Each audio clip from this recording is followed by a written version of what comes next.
ನಾಲ್ವರು ಸಿಎಂ ಓಡಾಟ ಮಾಡಿದಂತಹ ಕಾರೊಂದನ್ನು ಖರೀದಿ ಮಾಡಿದ್ದಾರೆ ಕೈ ನಾಯಕ.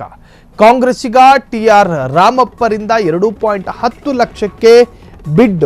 ಕರ್ನಾಟಕ ಭವನದಲ್ಲಿ ನಡೆದಂತಹ ಕಾರುಗಳ ಹರಾಜು ಪ್ರಕ್ರಿಯೆ ಅವಧಿ ಮುಕ್ತಾಯಕ್ಕೆ ಬಂದಿದ್ದ ಕಾರುಗಳ ಹರಾಜು ಮಾಡಲಾಯಿತು. 2010ರಲ್ಲಿ ಹೋಂಡಾ CRB ಕಾರು ಕರ್ತವ್ಯಕ್ಕೆ ನಿಯೋಜನೆಗೊಂಡಿತ್ತು.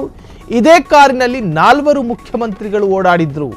ಅದರಲ್ಲಿ ಒಂದು BS ಯಡಿಯೂರಪ್ಪ, ಎರಡನೇದು DV ಸದಾನಂದಗೌಡರು, ಮೂರನೆಯದು ಜಗದೀಶ್ ಶೆಟ್ಟರ್. HDK ದೆಹಲಿಗೆ ಬಂದಾಗ ಇದೇ ಕಾರಿನಲ್ಲಿ ಓಡಾಡಿದ್ರು. 1.35 ಲಕ್ಷಕ್ಕೆ ಸರ್ಕಾರಿ ಮೌಲ್ಯದ ಬಿಡ್ ನಿಗದಿ ಮಾಡಲಾಗಿತ್ತು. 2.10 ಲಕ್ಷಕ್ಕೆ ಕೋಲಾರದ ಮೂಲದ ಕಾಂಗ್ರೆಸ್ ನಾಯಕ ರಾಮಪ್ಪ ಅವರಿಗೆ ಆ ಹರಾಜುನಲ್ಲಿ ಇದ್ದಂತಹ ಕಾರು ಸಿಕ್ಕಿದೆ, ಪರ್ಚೇಸ್ ಮಾಡಿದ್ದಾರೆ. ನೋಡಿ, ಸರ್ಕಾರಿ ಕಾರುಗಳು ಅದರ ಅವಧಿ ಮುಗಿದ ಮೇಲೆ ಅದನ್ನು ಹರಾಜಿಗಿಡ್ತಾರೆ.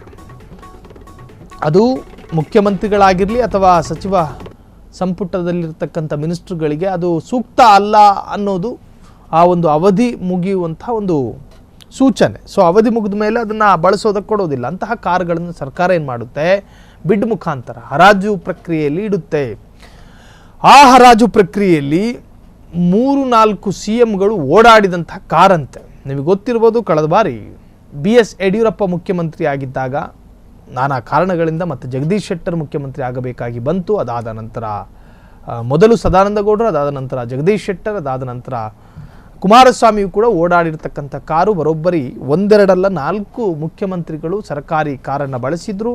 ಆ ಕಾರು ಇದೇ ಆಗಿತ್ತು. ಇದನ್ನು ಈಗ ಒಬ್ಬ ಕಾಂಗ್ರೆಸ್ ನಾಯಕ ಖರೀದಿ ಮಾಡಿದ್ದಾರೆ ಬಿಡ್ನಲ್ಲಿ, ಅದು ಕೂಡ ಹರಾಜಿನಲ್ಲಿ. 1.35 ಲಕ್ಷಕ್ಕೆ ಸರ್ಕಾರಿ ಮೌಲ್ಯದ ಬಿಡ್, 2.10 ಲಕ್ಷಕ್ಕೆ ಕೋಲಾರ ಮೂಲದ ಕಾಂಗ್ರೆಸ್ ನಾಯಕ ರಾಮಪ್ಪ ಬಿಡ್ ಈಗ ತಮ್ಮ ಈ ಒಂದು ಕಾರನ್ನು ಖರೀದಿ ಮಾಡಿದ್ದಾರೆ.